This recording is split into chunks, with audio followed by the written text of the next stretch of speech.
గడపకు పసుపు రాసి కుంకుమ బొట్లు పెట్టే ప్రతి మహిళ ఈ వీడియో చూడాలండి. ఈ విషయాలు తెలుసుకోవాలి. చాలామంది కూడా మహిళలు గడపకు ప్రతిరోజు పసుపు కుంకుమలు రాసి పెడుతూ ఉంటారు. కొంతమంది కేవలం మంగళవారం, శుక్రవారం రోజుల్లో మాత్రమే రాస్తూ ఉంటారు. ఇంకొంతమంది అది కూడా చేయరు. ఎప్పుడు పండుగలకి, పబ్బాలకి గడపకు పసుపు రాసి కుంకుమ బొట్లు పెడతారు. ఇలా గడపకు పసుపు కుంకుమలు రాయడం వలన సూక్ష్మ క్రిములు చనిపోతాయనే సంగతి అందరికీ తెలిసిన విషయమే. కానీ గడపకు పసుపు కుంకుమలు రాయడం వెనుక ఇంకా మనకు తెలియని ఎన్నో ఉపయోగాలు ఉన్నాయండి. మరి ఆ ఉపయోగాలు ఏంటో ఇప్పుడు మనం తెలుసుకుందాం. ఈ వీడియోని ఫస్ట్ నుంచి చివరి వరకు మొత్తం క్లియర్‌గా చూస్తూ ఉండండి. ఓకే. ఈ వీడియోని మీరు ఎక్కడా కూడా స్కిప్ చేయకుండా పూర్తిగా చూడండి. మొత్తం మీకు నేను చెప్పేది మొత్తం క్లియర్‌గా అర్థమవుతుందండి. గడపకు పసుపు రాసి కుంకుమ బొట్లు పెట్టడం వల్ల లక్ష్మీదేవి ఇంట్లో కొలువై ఉంటుంది. గడపకు భక్తిగా పసుపు రాయడం అనేది ఒక ఆచారంగా వస్తూ ఉంటుంది. పసుపు మన ఇంటిలోనికి పాజిటివ్ ఎనర్జీని ఆకర్షిస్తుంది. ఇంట్లో ఎలాంటి వాస్తు దోషాలు ఉన్నా సరే వాటన్నిటిని కూడా నివారణ చేస్తుంది. గడపకు పసుపు, గుమ్మానికి తోరణము ఉంటే ఆ ఇల్లు ఎంతో కళకళలాడుతూ ఉంటుంది. గడపకు పసుపు రాస్తే ఆ ఇంట్లోకి ఎప్పుడూ అదృష్టం నడుచుకుంటూ వస్తుంది. గడపకు పసుపు రాసే సాంప్రదాయం పాటించేటువంటి పిల్లలకు ఆలస్యం కాకుండా త్వరగా వివాహం జరుగుతుంది. సమయానికి వివాహం జరగడమే కాకుండా మంచి వరుడు వస్తాడు. మనసు అర్థం చేసుకునేవాడు, ఎన్నడూ విడిపోనివాడు వస్తాడు. గడపకు పసుపు రాసి కుంకుమ బొట్లు పెట్టేటువంటి గృహిణి యొక్క భర్త ఎన్నడూ కూడా కష్టపడడు. ఇలాంటి ఇళ్లల్లో ఆదాయం బాగుంటుంది. సుఖ సంతోషాలు ఉంటాయి. ఆ ఇల్లు సర్వ సౌఖ్యాలతో స్వర్గతుల్యంగా ఉంటుంది. పిల్లలు మంచి ఆశయాలతో పెరిగి కుటుంబానికి మంచి ఉన్నతిని తీసుకువస్తారు. గడపకు పసుపు రాసి కుంకుమ బొట్లు పెట్టినట్లయితే తల్లులకు కూతుళ్ళు లాంటి కోడళ్ళు, కొడుకు లాంటి అల్లుళ్ళు వస్తారండి. గడపకు పసుపు రాసి కుంకుమ బొట్లు పెడితే లక్ష్మీప్రదం. గుమ్మానికి పసుపు రాయడం వలన మనం ఇంట్లోనికి వెళ్ళినప్పుడు లేదా బయటకు వెళ్ళినప్పుడు పసుపు మన కాళ్ళకు అంటుతుంది. ఆ పసుపులోని యాంటీబయాటిక్ గుణం మనకు తెలియకుండానే మన కాళ్ళను శుద్ధి చేస్తుంది. కాళ్ళల్లో ఉన్నటువంటి అనేక రకాల సూక్ష్మజీవులను ఈ పసుపు దూరం చేస్తుంది. గడపకు పసుపు రాసేటువంటి సాంప్రదాయం ఉన్న ఇళ్లల్లో పిల్లలు చెప్పిన మాట వింటారు. అభివృద్ధి పదంలో నడుస్తూ ఉంటారు. ఇలాంటి ఇల్లు సర్వ సౌఖ్యాలతో స్వర్గతుల్యంగా ఉంటుందండి. గుమ్మానికి పసుపు రాయడంతో పాటు మామిడి తోరణాలు కూడా కట్టడం వలన మనం వదిలే కార్బన్ డయాక్సైడ్ను అది పీల్చుకొని ఆక్సిజన్ని వదులుతాయి. ఇలా హిందూ సాంప్రదాయంలో ఆరోగ్య సూత్రాలు ఎన్నో ఉన్నాయి. గుమ్మానికి పసుపు రాసేటప్పుడు లేదా తాంబూలం ఇచ్చేటప్పుడు పసుపు కుంకుమలు జారి పడిపోతే ఏదైనా చెడు జరుగుతుందేమోనని చెప్పి చాలామంది భయపడిపోతుంటారు. కానీ భయపడాల్సిన అవసరం లేదండి. పసుపు కుంకుమలు జారి పొరపాటున నేల మీద గనక పడితే భూదేవికి ఆ పసుపు కుంకుమలు సమర్పించినట్లుగా భావించాలి. భూదేవికి పూజ చేస్తూ ఉన్నట్లుగా భావించాలి. చేసినట్లుగా కూడా భావించవచ్చు. అలానే అప్పుడప్పుడు మెయిన్ డోర్స్ మీద పసుపు నీటిని చల్లడం వల్ల లక్ష్మీదేవి అనుగ్రహం కలుగుతుంది. ఇంట్లోనికి పాజిటివ్ ఎనర్జీ వస్తుంది. ఆకర్షింపబడుతుంది. ఆర్థిక పరిస్థితి మెరుగుపడి ఆర్థిక సమస్యలు పరిష్కారం అవుతాయి. జ్యోతిష్య శాస్త్రం అనుసరించి పసుపును గృహానికి సౌభాగ్యానికి, సంపదలకు, అదృష్టానికి ప్రతీకగా చెబుతారు.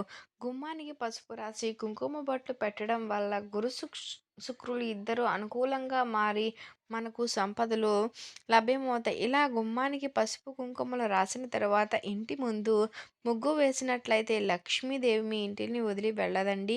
ముగ్గుల పుట్టుక గురించి ఒక పురాణ గాథ కూడా ఉంది. అది ఏంటంటే కొన్ని యుగాలకు ముందుగా ఒక రాజు ఉండేవాడు. ఆయన ఒక గురువుగారు ఉండేవారు.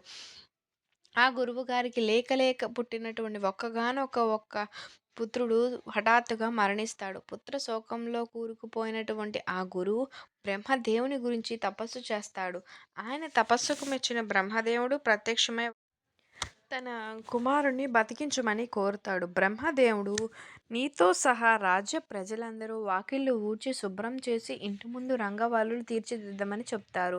గురువు ఈ విషయం రాజుతో చెప్పగా రాజాజ్ఞ మేరకు రాజ్య ప్రజలంతా వాకిలి ఊడ్చి వారికి వచ్చిన విధంగా ముగ్గులు వేస్తారు. గురువు తన ఇంటి ముందు మాత్రం తన కుమారుడి ఆకారంలో ముగ్గు వేస్తాడు.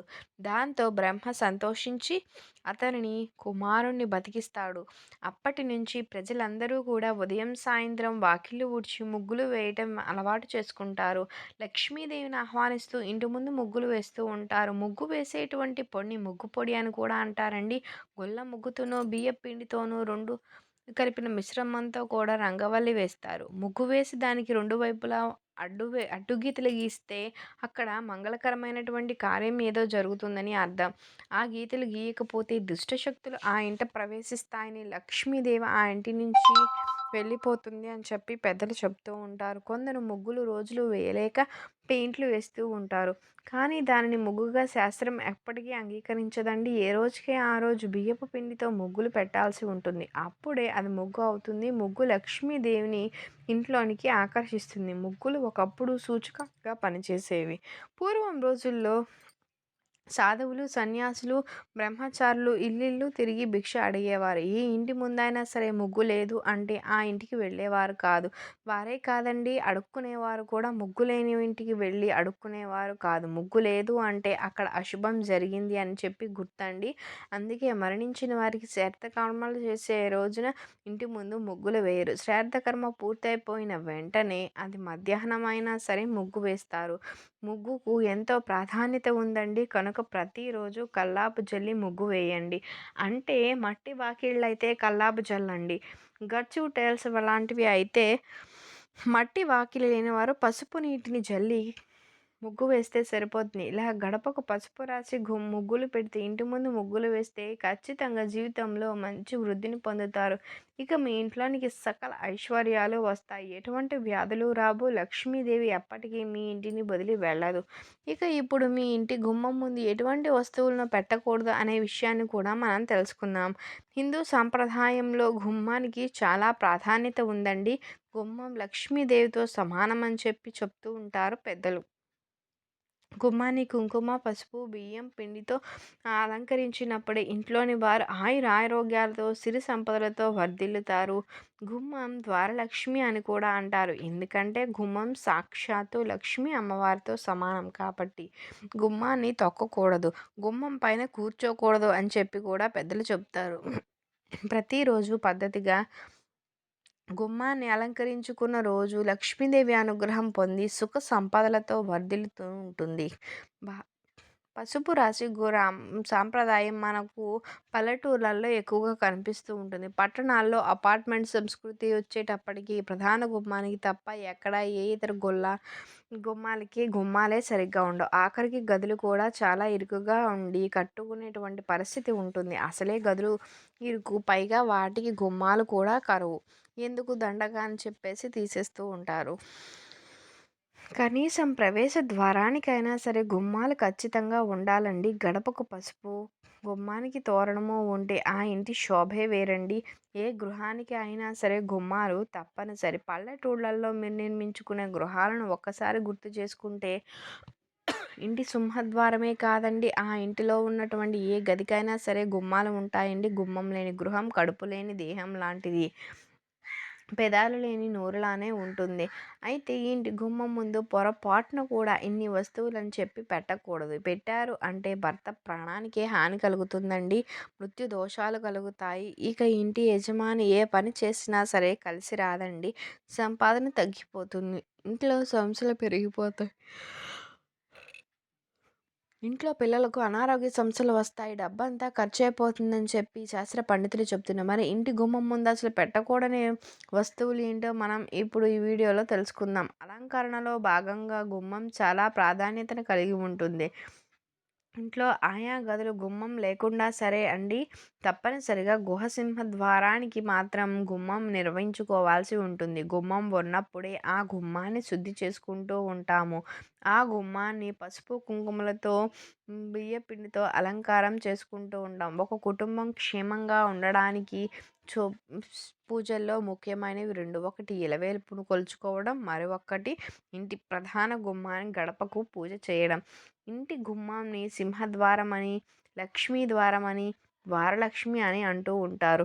ఈ గుమ్మానికి పసుపు, కుంకుమ, పువ్వులు పెట్టడం వరకు చాలామందికి తెలుసు. ఎందుకు చేయాలో తెలియకపోయినా పెద్దవారు ఉండేటువంటి సాంప్రదాయంగా ఆచరిస్తూ ఉంటారు. గుమ్మానికి తోరణం కట్టి దేవతలకు ఆహ్వానం పంపుతారు. గుమ్మానికి తోరణం కట్టడం అంటే సుఖ సంతోషాలకు, దేవతలకు ఇంట్లో గౌరవంగా ఆహ్వానం పలకడమండి. ఇటువంటి అమంగళము ఈ గుమ్మం దాటి లోపలికి రాకూడదు అని చెప్పి కోరుకోవడం. ఇంటికి శ్రీరామ రక్ష. అందుకనే గుమ్మానికి పసుపు, కుంకుమలతో అలంకారించుకోవాలని చెప్పి పెద్దలు చెబుతారు. రోగాలను దరిచేరనివ్వకుండా మన గూటిని అపరిశుభ్రతకు తావు లేకుండా ఉంచుకోవడానికి ఇంటికి గుమ్మం ఉండాలి అంటారు. ప్రతిరోజు గుమ్మాన్ని శుద్ధి చేసుకోవాలి. అప్పుడే ఆ ఇంటికి గుమ్మం శ్రీరామ రక్షగా కాపాడుతుందండి. అంతేకాదు గడపకు ప్రతిరోజు పసుపు, కుంకుమలు రాస్తే చాలా మంచిది. ఈ విధంగా చేయడం వలన మన కాళ్ళ ద్వారా వచ్చేటువంటి ఎన్నో లక్షల సూక్ష్మ క్రిములు అనేవి గుమ్మం దగ్గరే చచ్చిపోతాయి. కనుక సింహద్వారం గడపను ఎప్పుడూ కూడా పవిత్రంగా చేసుకోవాలి. అయితే ఈ సింహద్వారం గడప దగ్గర కొన్ని వస్తువులను గనక పెడితే ఖచ్చితంగా దరిద్రం చుట్టుకుంటుంది అని పండితులు చెప్తూ ఉంటారు. కొన్ని వస్తువులను సింహద్వారం దగ్గర చేస్తే మీరు అనేక సమస్యలను ఎదుర్కొంటారు. సింహద్వారం చాలా పవిత్రమైనది. సింహద్వారంలో ఉంటే లక్ష్మీదేవి మన ఇంట్లోనికి వస్తూ ఉంటుంది. అలాంటి సింహద్వారం దగ్గర అస్సలు ఈ పనులు చేయకూడదు. తెలియక చేసిన దరిద్రమే చుట్టుకుంటుంది. ఇంట్లోకి లక్ష్మీదేవి అడుగు పెట్టాలి అంటే ప్రధాన ద్వారం గుమ్మం ఎంతో పరిశుభ్రంగా ఉండాలండి. కొన్ని పనులు గుమ్మం దగ్గర అస్సలు చేయకూడదు. కొన్ని వస్తువులను అస్సలు పెట్టకూడదు అని చెప్పి వాస్తుశాస్త్ర నిపుణులు చెబుతూ ఉంటారు. ఇంటి ప్రధాన ద్వారాన్ని, గుమ్మాన్ని లక్ష్మీదేవిగా భావిస్తారు. కనుక ఇంటి గుమ్మం పైన కూర్చుని ఎట్టి పరిస్థితుల్లోనూ భోజనం చేయకూడదు. అలానే ఇంటి గుమ్మం గోళ్ళు కత్తిరించకూడదు. గుమ్మం మీద కూర్చుని పూలమాల కడుతూ ఉంటారు. జుట్టు దువ్వుకుంటూ ఉంటారు. కానీ పొరపాటున కూడా గుమ్మం దగ్గర కూర్చుని ఇలాంటి పనులు అస్సలు చేయకూడదు. అసలు గుమ్మం దగ్గర కూర్చోవడమే పెద్ద తప్పు. ఇలా చేస్తే లక్ష్మీదేవిని అవమానించినట్టు చెప్తారు. చాలామంది ఆడవాళ్ళు కూర్చోలేదని గుమ్మం మీద కూర్చొని చేయకూడని పనులన్నీ చేస్తూ ఉంటారు. ఇది వారి బద్ధకానికి ప్రతీక. ఎప్పుడైతే మనిషిలో బద్ధకం పెరుగుతూ ఉంటుందో అప్పుడే వారి పతనం మొదలవుతుందండి. అందుకే గుమ్మం విషయంలో పొరపాటున కూడా ఈ తప్పులు చేయవద్దని మన పెద్దలు చెబుతూ ఉంటారు. అలానే చాలామంది కూడా ఉన్నటువంటి ఆ అలవాట్లు ఏంటంటే గుమ్మం దగ్గర చెప్పులు పెడుతుంటారు. కానీ అలా చేయకూడదు. అలా చేయడం వలన గుమ్మం దగ్గర చెప్పులు వదిలితే లక్ష్మీదేవి వెళ్ళిపోతుందండి. ఆర్థిక సమస్యలు అనేవి ఎదురవుతూ ఉంటాయి. చాలామంది ఆడవారు గుమ్మం దగ్గర కూర్చుని అన్నం తింటూ ఉంటారు. అలా తినకూడదు. గుమ్మం దగ్గర కూర్చుని మాంసాహారం అస్సలు తినకూడదు. లక్ష్మీదేవికి చాలా కోపం వస్తుంది. కొంతమందికి ఇంటి గుమ్మం దగ్గర క్యాలెండర్స్ కూడా పెడుతూ ఉంటారండి. లేకపోతే వేలాడదీస్తూ ఉంటారు. అలా పెడితే లక్ష్మీదేవి అస్సలు మీ ఇంటికి రాదండి. నెగిటివ్ ఎనర్జీ వస్తుంది. అందువలన గడప దగ్గర ఈ పనులు అస్సలు చేయకండి. మీ వస్తువులను పెట్టకండి. గడపకు ఎదురుగా వేసేటువంటి డోర్ మ్యాట్స్ కూడా మురికి పట్టి అస్సలు ఉండకూడదండి. ఆ విధంగా ఉంటే గడప దాకా వచ్చిన లక్ష్మీదేవి వెనక్కు తిరిగి వెళ్ళిపోతుంది. ఇంట్లోనికి అస్సలు రాదు. అందువలన డోర్ మ్యాట్స్ కూడా ఎప్పుడూ నీట్గా ఉండేలాగా చూసుకోండి. అదేవిధంగా మీరు సింహద్వారం ముందు వేసే డోర్ మ్యాట్స్ బ్లాక్ కలర్లో లేకుండా చూసుకోండి. రెడ్, గ్రీన్ ఈ కలర్స్లో ఉండేలాగా చూసుకోండి. అదేవిధంగా సింహద్వారం పక్కన కానీ దగ్గర కానీ ఇంటిలో చెత్త వేసే డస్ట్బిన్ లాంటివి అస్సలు ఉంచకండి. చీపుర్లు కూడా గుమ్మం దగ్గర పెట్టదు. కొంతమంది ఆడవాళ్ళు గుమ్మం పైన తలపెట్టి నిద్రిస్తూ ఉంటారు. కానీ అలా చేస్తే ఇంటి గుమ్మానికి గండం అని శాస్త్రాలు చెప్తున్నాయి. కాబట్టి గుమ్మం మీద ఎప్పుడూ తలపెట్టి నిద్రపోకూడదు. అది చాలా పెద్ద దోషం. చాలామంది గుమ్మం పక్కన చీపుర్లు పెడుతూ ఉంటారు. కానీ అలా చేయకండి. దాని వలన ఏంటంటే ఇంటి యజమానికి అనారోగ్య సమస్యలు కలుగుతాయి. పగిలిన వస్తువును గుమ్మం దగ్గర పెడితే ఆర్థిక ఇబ్బందులు కలుగుతాయి. ధనమంతా కూడా తుడిచిపెట్టుకు వెళ్ళిపోతుంది. చిన్న పిల్లలు కూడా గడప మీద నుంచుని ఏడవకూడదు. చాలామంది పిల్లలు గుమ్మం పైన నుంచుని ఏడుస్తూ ఉంటారు. మనం తరచూ చూస్తూ ఉంటాం. ఈ పొరపాటు కూడా మనం చేయకూడదు.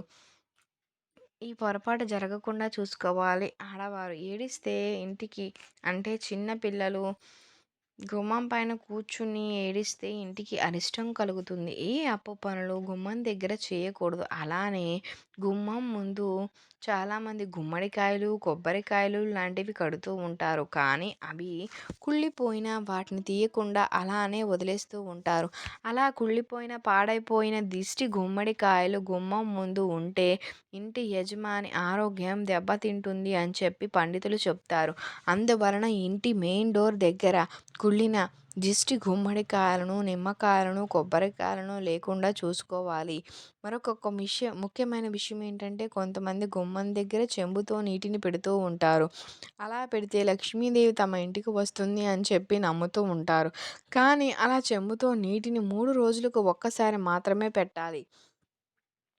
ప్రతిరోజు పెట్టడం మంచిది కాదని చెప్పి పండితులు చెప్తారు. గుమ్మాన్ని ఎప్పుడు కూడా పరిశుభ్రంగా ఉంచుకోవాలి. అమ్మవారిగా భావించి గౌరవంగా చూసుకోవాలి. ఎప్పుడైతే ఇలా మనం ఈ నియమాలు పాటిస్తూ ఉంటామో అప్పుడు లక్ష్మీదేవి అనుగ్రహం కూడా మనకి కలుగుతుంది. మీకు కనుక ఈ వీడియో నచ్చినట్లయితే లైక్ చేయండి, షేర్ చేయండి, సబ్స్క్రైబ్ చేయడం మర్చిపోకండి. Thank you for watching. Thank you so much.